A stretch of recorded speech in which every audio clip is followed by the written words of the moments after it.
लोकतंत्र के इस पावन युग में हम राष्ट्र निर्माण न भूलें और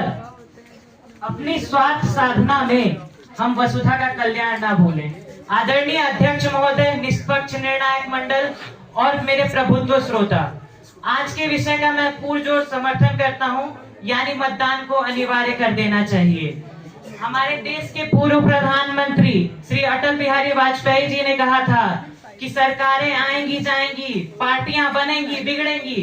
पर हमारा देश अमर रहना चाहिए। और जब हम मतदान को अनिवार्य करने की बात करते हैं तो हमारा यह अर्थ बिल्कुल भी नहीं है कि हम लोगों से उनके लोकतांत्रिक अधिकार को छीनना चाहते हैं, बल्कि हमारा यह अर्थ है कि हम उनके मतदान के अधिकार का सदुपयोग करवाना चाहते हैं। महोदय, जब हम बात करते हैं मतदान की, तो मैं एक विद्यार्थी हूं और एक व्यक्तिगत उदाहरण से अपने बात को स्पष्ट करना चाहूंगा। जब कभी हमारे छात्रावास में कोई दावत होती है तो कुछ लोग उसमें भागीदारी नहीं देना चाहते, लेकिन दावत में शामिल तो जरूर होना चाहते हैं। उसी प्रकार कुछ लोग मतदान तो नहीं देना चाहते, लेकिन सरकार द्वारा दी जा रही सुविधाओं का लाभ जरूर उठाना चाहते हैं।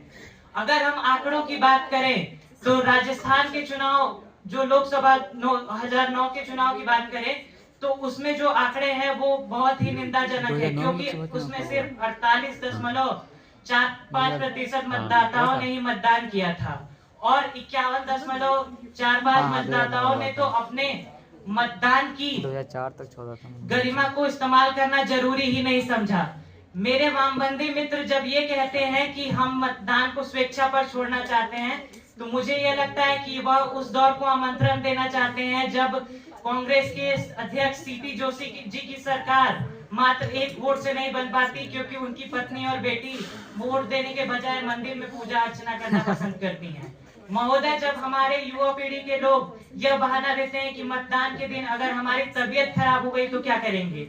तो मुझे याद आता है कि हमारे ही देश के हिमाचल प्रदेश के श्री श्याम चरण नेगी जी को प्रथम मतदाता होने का गौरव प्राप्त हुआ है और 1951 से लेके 2022 तक उन्होंने हर छोटे बड़े चुनाव में अपना मतदान दिया है। तो